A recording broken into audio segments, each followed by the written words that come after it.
आप देखें जगन नगर भी सामने यहाँ पे खड़े हैं फिलहाल के जगन सर, क्या कहेंगे जिस तरीके से मैं देख रहा हूँ जनता का उत्साह आपके प्रति? अतिथि का इंतजार भी हो रहा है कहीं कहीं, क्या कहेंगे ये जनता? दलाल साहब ये आ चुके हैं और ये जगन जी का प्यार है कि उनकी कॉन्स्टिट्यूंसी उनसे बहुत प्यार करती है और हमेशा मैं तो कहूँगा कि एक कॉन्स्टिट्यूंसी ऐसे ही उन पर आशीर्वाद बनाए। देखें इस तरीके से मैं आप बने रहे आपको लाइव दृश्य जो कि इनके माध्यम से दिखा रहे हैं।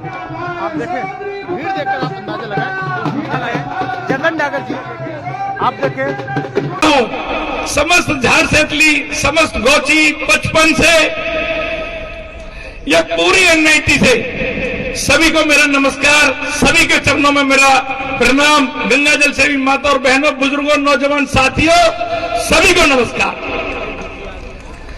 दलाल साहब मेरे चाहने वाले, मैं सूदा कहने के लिए जाना जाता हूं। मैं दिमाग यूज नहीं करता, मैं दिल यूज करता हूं। ये मेरी समस्त इन भाइयों को पता है।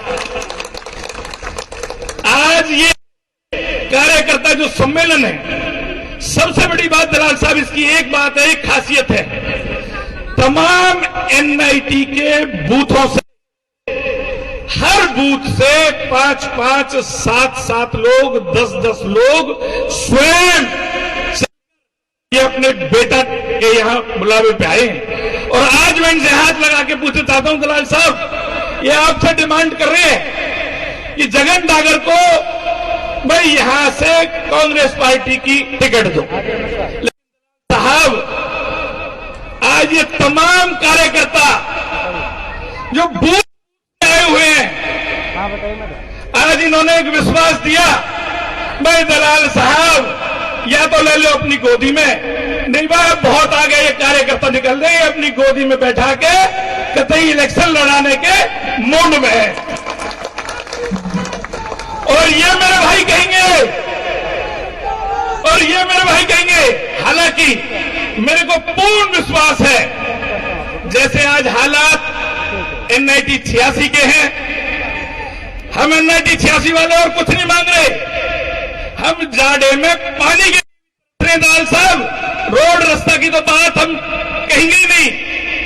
और एक बात बताऊं, जो सबसे बड़ी बात हमारे साथ क्या हो रही है, आज डंपिंग यार्ड इस बीजेपी सरकार को कहीं मिलने को नहीं मिला, और डंपिंग यार्ड भी हमारी एनआईटी में गंदगी ने इस बीजेपी सरकार ने इन्होंने काम किया है। दलाल साहब एक तो निश्चित तौर पर कांग्रेस सरकार आ रही है, एक हमारे इन भाइयों के लिए डंपिंग यार्ड के लिए बोल के जाए, और एनआईटी जो पानी के लिए तरस रही है, इसमें भी कोई दो राय नहीं है, उसके लिए भी हमें थोड़ा सा विश्वास दिलाएं।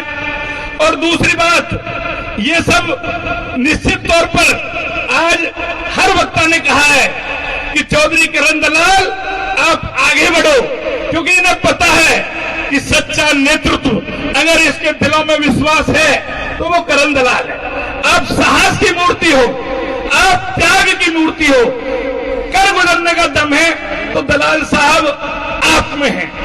और तमाम मैं दोबारा से और ज्यादा न कहते हुए मैं अपना स्थान ग्रहण करूंगा कि दलाल साहब अभी हमारे हुक्म बेनीवाल जी थे, उन्होंने वाल्मीकि समाज से तमाम समाज के लोग, तमाम हमारे खान भाई, एक एक सरपंच, जब मैं कह चुका हूं कि एक एक बूथ से लोग आए हैं, मेरे पत्रकार साथी बैठे हैं, एक एक बूथ से लोग आए हैं, ये मुझे लेके आए। और जब मैं इनमें यहां घुसा तो वास्तव में ही रोंगटे खड़े हो जाते हैं। एनआईटी हमारा रहने के काबिल नहीं है, और इन्हें विश्वास है कि जगन डागर हमारा सच्चा बेटा है, इसमें नौटंकी नहीं है, ये नाटकबाज नहीं है, ये सही इनका बेटा है। मैं दलाल साहब दिल से कह रहा हूं, अगर इन जनता ने जैसे इन्होंने मेरे से विश्वास लिया है कि जगन डागर भाई या तो दलाल साहब अपनी गोदी में ले लें, नहीं अपनी तैयारी करें, तो मैं कतई आज ऐलान कर रहा हूं,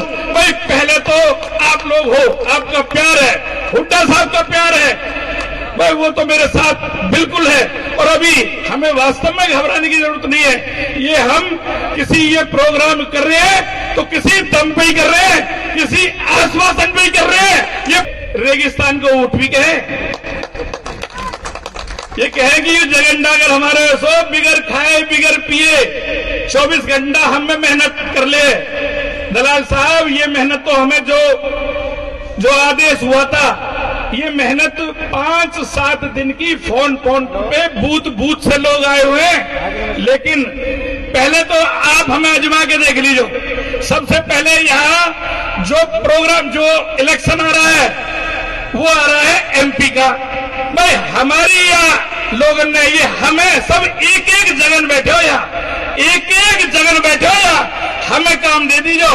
अगर एनआईटी से सबसे ज्यादा जिन भी बूथन पे हमें जिम्मेदारी दे दोगे, उन पे जोश के साथ ना पे कई गुना वोट दिला के भेजे, आप यहाँ से जिता के भेजे। और दूसरी बात, भाई दलाल साहब फिर आ रहे पार्षद के इलेक्शन, उसमें हमारी टीम का आप योगदान देखना कि हम पार्टी के लिए क्या योगदान दें। और बस फिर भी आप ना भापे तो फिर ये पब्लिक अपने आप उन कई लोगों से दुखी है, फिर अपने आप ये सब जगन डागर और जगन डागर का काम। भाइयों, मेरी बात से सहमत हो तो जोर से हाथ उठा के आप मुझे आशीर्वाद प्रदान करें। और ये आपकी जो ये गंदगी का ढेर इन लोगों ने हमारा नेटी बनाया हुआ है, इसकी लड़ाई लड़ी जाएगी, कोई नाटकबाजी न करी जाएगी, सीधा काम, तुरंत एक्शन। ये अपने बेटे में काबिलियत है, ये आप में मेरे में सच्चाई है, ये करके दिखाएंगे। जय हिंद, जय भारत। सभी उभरते हुए हमारे इलाके की 36 बिरादरी की आस संघर्ष के साथी, आज के कार्यक्रम के आयोजक मेरे छोटे भाई श्री जगन डागर जी, आदरणीय भाई अनीश पाल जी, आदरणीय श्री वीरपाल चंदीला जी, बहुत ही हमारे उभरते हुए सितारे भाई गिरीश भारद्वाज जी, बहन रेनू चौहान जी, भाई अजीत सुदेश डागर जी, भाई अजीत बॉबी डागर जी, भाई जगदीश बेनवाल जी, अनिल कोसवाल जी, श्री राकेश चिडानी, बजेंद्र मावी जी, अर्जुन सैनी जी, भाई केसर डागर जी, संतराम डागर जी, और यहाँ हमारे अनिल शर्मा, पूर्व पार्षद रोहित सिंगला जी, संचित कोहली जी, विजय कौशिक जी, मंच पर विराजमान सभी मेरे नेतागण, सभी साथी साहिबान, और आज के इस भव्य कार्यक्रम में उपस्थित सभी पूजा के योग बुजुर्गों, सत्कार के योग बैठी हुई माताएं और बहनों, नौजवान साथियों और प्यारे बच्चों, मैं कई दफा इस हरियाणा की राजनीति में आप सबकी मेहरबानी से विधायक रहा हूं, मंत्री रहा हूं, और आप सबकी आशीर्वाद से मुझे ये सौभाग्य प्राप्त रहा कि हरियाणा के एक कोने में यूपी के नाम से जाने वाले हमारे इलाके के अंदर विधायक बनकर के, मंत्री बनकर के हमने इस हरियाणा की राजनीति को चलाने का काम किया। हमने आप लोगों के भरोसे से, जो कभी हमारी भाषा का मखौल उड़ाते थे, जो हमारे इलाके को यूपी का इलाका कहा करते थे, जो आकर के हमें लूटने का काम किया करते थे, हमारे बच्चों को बेरोजगार बनाने का काम किया करते थे, हमने आप सबके सहारे से इस हरियाणा के बड़े बड़े मुख्यमंत्रियों के दांत खट्टे करने का काम किया, और इस इलाके की एक हैसियत, इस इलाके की एक ताकत हमने इस हरियाणा में बना करके दिखाई। इतने कार्यक्रम हमने किए हैं, पर मुझे फख्र है आज इस एनआईटी क्षेत्र की पावन धरती पर भाई जगन ने और उनके सभी साथियों ने झाट सैतली गांव का, हमारे आदरणीय गांव, यहाँ प्याली की हमारी सरदारी, कई गांवों के लोग और तमाम एनआईटी क्षेत्र के मैं देख रहा हूँ, एक से एक बुद्धिमान, बुद्धिजीवी, एक से एक बड़े सरदार, एक से एक जिम्मेवार लोग जो आज यहाँ भाई जगन को आशीर्वाद देने के लिए आए हैं, हमारी बात सुनने के लिए आए हैं। मैं विश्वास से कह सकता हूँ, अगर यही इरादे हमारे और आपके बने रहे तो वो दिन दूर नहीं है। आप तो अकेले एनआईटी की बात कर रहे हैं, मैं आपको इस बात का विश्वास दिला सकता हूं जो इलाके के लोग अपने हकों की लड़ाई लड़ना जानते हैं, जो अपने दम और अपनी ताकत को पहचानते हैं, सरकारें हुकूमतें उनके पैरों में पड़ा करती हैं। आज लानत है जो भाजपा के ये कमजोर विधायक और सांसदों ने हमारे इलाके की धरती के ऊपर जो ये बोझ बन करके बैठ गए हैं। सांसद भी अपने कॉलोनी काटने का काम कर रहा है, प्लॉटिंग करने का काम कर रहा है। जो विधायक है वो भी लोगों की दुख तकलीफ को ना समझ करके अपना धंधा कर रहे हैं, अपना कारोबार कर रहे हैं, अपने निजी भविष्य को बनाने का काम कर रहे हैं। लानत है ऐसे नुमाइंदों के ऊपर। और भाई जगन ने जो कहा, ये भाई सुदेश और हम सारे साथी अनिश पाल जी, भाई राजेश आर्य जी, जब कभी भी आपके इलाके में आते हैं मुझे वाकई बहुत शर्म का एहसास होता है कि किस तरह से हमारे बुजुर्ग और भाई इस एनआईटी के क्षेत्र में जीवन का यापन कर रहे हैं। हर गली के अंदर बदबू आती है, हर गली और मोहल्ले के अंदर बड़ी बड़ी वहां पर हर तरह की गंदगी के ढेर नजर आते हैं। न कहीं पीने का पानी है, न बिजली ठीक तरीके से आती है। सरकार की शिकायतों को अगर लोग करना चाहते हैं तो न सरकार के अधिकारी किसी की बात को सुनने के लिए तैयार हैं। नौजवान बेरोजगार होकर के घरों में बैठे हुए हैं। आज इस एनआईटी क्षेत्र के अंदर मैं ये बात समझ सकता हूं, देहात से और हमारे अपने प्रदेश से नहीं, दूर दराज देश के हर कोने से हमारे बुजुर्ग और भाई वो इसलिए यहाँ करके बसने का सपना लेकर के आए थे कि हम फरीदाबाद शहर के अंदर बसेंगे, हमारे बच्चों को सुविधाएं मिलेंगी, हमें एक अच्छा जीवन जीने को मिलेगा, महंगाई की मार नहीं होगी। लेकिन आज इस भाजपा की इस लानत सरकार ने जो आम और खास करके कमेरे वर्ग का, जो किसान और मजदूरों का जो जीवन जो इन्होंने इतना बदहाल कर रखा है, महंगाई की मार में आज हर आदमी ग्रस्त है, बेरोजगारी की चपेट में हमारा नौजवान मायूस है। भारतीय जनता पार्टी के ये कायर लोग धर्म की आड़ में देश का शोषण कर रहे हैं, देश को जातियों में धर्मों में बांटने का काम कर रहे हैं। और आज पूरे देश के अंदर जो रईस लोग हैं, जो कारोबारी लोग हैं, वो और धनाढ्य हो रहे हैं। जो मध्यम परिवार है, किसान है, कमेरा वर्ग है, छोटे दुकानदार हैं, मजदूर हैं, वो बर्बाद हो रहे हैं। आज मोदी जो कहा करते थे न खाऊंगा न खाने दूंगा, जाकर के किसी भी सरकारी कार्यालय में इस भाजपा का निकलता हुआ जनाजा देख लो, हर दफ्तर में सरेआम रिश्वत मांगी जाती है। याद करो हमारे कांग्रेस के उन दिनों को जब हमारी सरकार इस देश में और हरियाणा में हुआ करती थी, हर जेब में पैसे हुआ करते थे, हर हाथ को काम हुआ करता था, नौजवानों को रोजगार मिला करता था, हर जगह तरक्की के काम हुआ करते थे, भाईचारे बने रहते थे, एक दूसरे का सम्मान हुआ करता था। और आज इस हरियाणा देश के अंदर भाजपा की सरकार ने आदमियत और इंसानियत को शर्मिंदा करने का काम किया है। आज परिवार पहचान पत्र के नाम पर घूस और रिश्वत का धंधा चल रहा है। बुढ़ापा पेंशन बनाने हो 20,000 रुपए दिए, बुढ़ापा पेंशन नहीं बनती। बिजली के कोई गरीब आदमी बिजली के जरा सा भी हमारा कोई बालक अगर बिजली का बल्ब जला देता है, हमारे ऊपर छापेमारी होती है, लाखों रुपए के जुर्माने लगाए जाते हैं। जुर्माना ना देने की सूरत में हमारे ऊपर पुलिस के केस बनाए जाते हैं। अरे ये इतने कारखाने यहाँ बसे हुए हैं फरीदाबाद में। लानत है भारतीय जनता पार्टी के इन बेईमान नेताओं को। इन कारखानों में 100 गांवों जितनी एक कारखाने में बिजली की चोरी हो रही है। बताओ कभी किसी कारखाने में आज तक बिजली का कोई महकमे का अधिकारी इनकी छापामारी करने गया हो? बिजली के छापे कमेरे वर्ग के लोगों के घरों में, गरीबों के घरों में, रेहड़ी रिक्शा चलाने वालों के घरों में, उनके घरों में बिजली की छापेमारी चल रही है।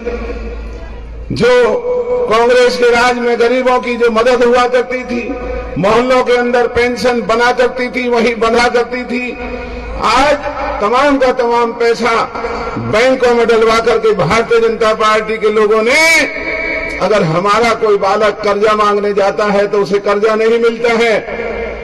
बड़े सरमाएदार लाखों अरबों करोड़ों रुपए का कर्जा लेते हैं, उनके ऊपर कोई शर्त नहीं लगाई जाती है। वो कर्जे के पैसे को लेकर के देश छोड़ करके भाग जाते हैं, उनके कर्जे माफ कर दिए जाते हैं। और अगर हमारे कर्जे की एक किस्त की अदायगी नहीं हुई, हमारी दुकानें नीलाम की जाती हैं, हमारे कारें, हमारी गाड़ियां नीलाम की जाती हैं। तो आज भाजपा के इस बेहूदगी के राज में पूछना चाहते हैं, ऐसी क्या हालात बने हैं जो देश के अंदर, फौज के अंदर जो हमारे बच्चे 36 बिरादरी के बच्चे बिना सिफारिश के फौज में भर्ती हुआ करते थे, इस बेईमान सरकार ने फौज की भर्ती को बंद कर दिया।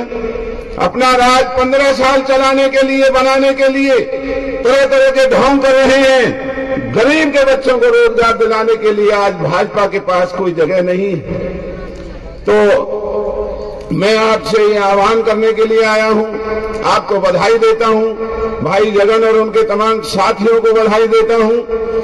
एक बात मेरी आप जरूर याद रखना, हाथ फैलाने से, मिमियाने से कभी भी मांगे पूरी नहीं हुआ करती।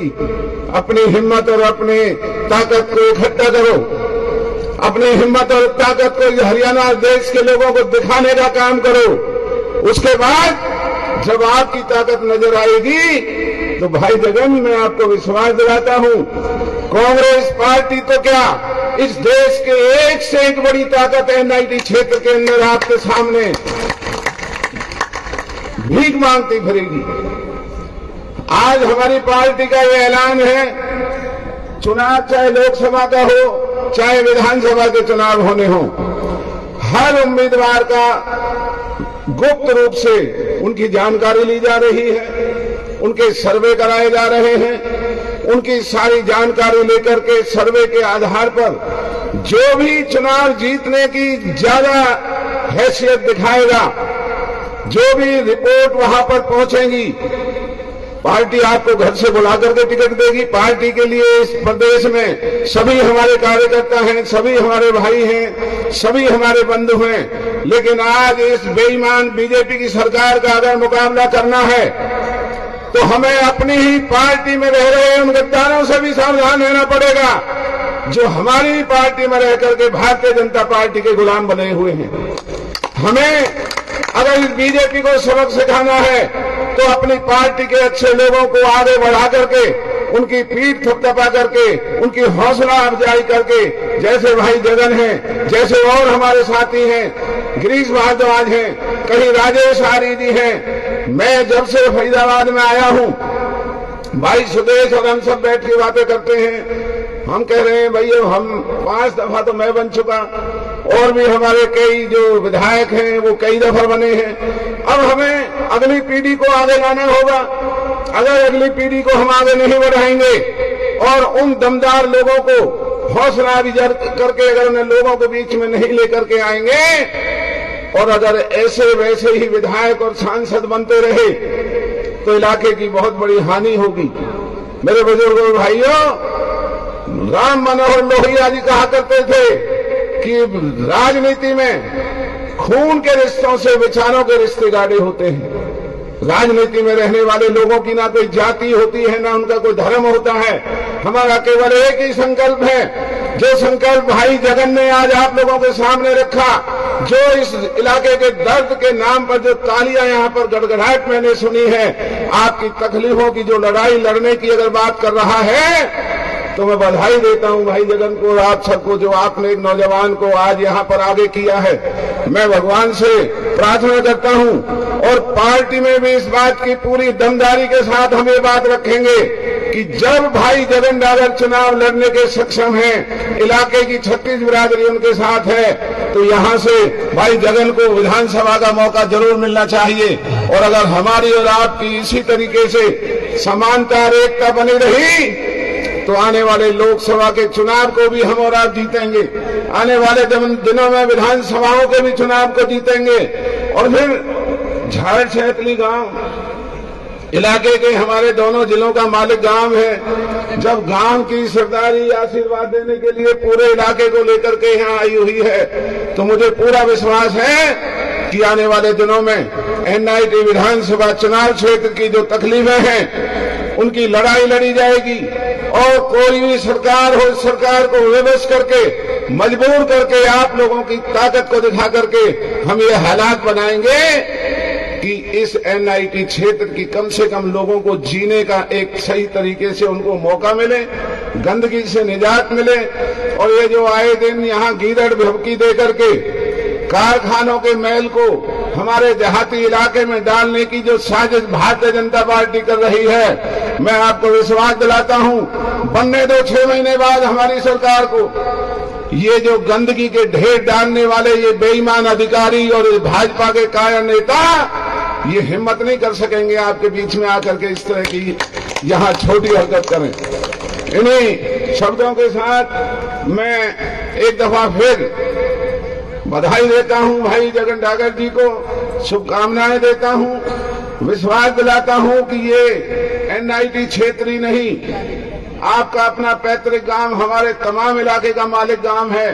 हमारे दोनों जिलों की 36 बिरादरी की सभी लोगों की शुभकामनाएं आपके साथ रहेगी और हम आने वाले दिनों में कंधे से कंधा मिला करके अपने इलाके की भलाई के लिए, अपने इलाके की तरक्की के लिए, अपने बच्चों को रोजगार दिलाने के लिए, इस बढ़ती हुई महंगाई को रोकने के लिए और इस भ्रष्टाचार को रोकने के लिए इसी तरीके से लड़ाई को लड़ते रहेंगे। जो आपने मुझे यहाँ लोकसभा के चुनाव का जो आशीर्वाद दिया, मेरा लोकसभा चुनाव में अगर कांग्रेस पार्टी फैसला करती है तो मैं जरूर आपके बीच में आकर के, और ये जो धप्पा भारतीय जनता पार्टी के मौजूदा सांसद 10 साल से देश के अंदर वो मंत्री है, 36 बिरादरी के लोगों ने बनाया, लेकिन आज जो उसने आपा गिरा करके लोगों की दुख और तकलीफों को नजरअंदाज करके जिस तरीके से वो नाजायज कॉलोनियां काटने का काम कर रहे हैं, भाई को भाई से लड़ाने का काम कर रहे हैं, कई हिंदू मुसलमान कर रहे हैं, बात राम की करते हैं, हरकतें रावणों जैसी कर रहे हैं, ऐसे बेईमान लोगों से आपने सावधान रहना है। बुजुर्गों और भाइयों, राम तो हमारा और आपके थे, राम राम तो आज भी अगर सबसे पहले शुरू होती थी तो हमारे बुजुर्ग और हम और आप किया करते थे। राम के आचरण को अपनाने के लिए ये बीजेपी के नेता वोट लेने का धंधा कर सकते हैं, राम के आचरण पे चलने का अगर कोई असली और सही काम कर सकते हैं तो वो हम और आप कर सकते हैं और हम करके दिखाएंगे। इन्हीं शब्दों के साथ आपका बहुत बहुत धन्यवाद।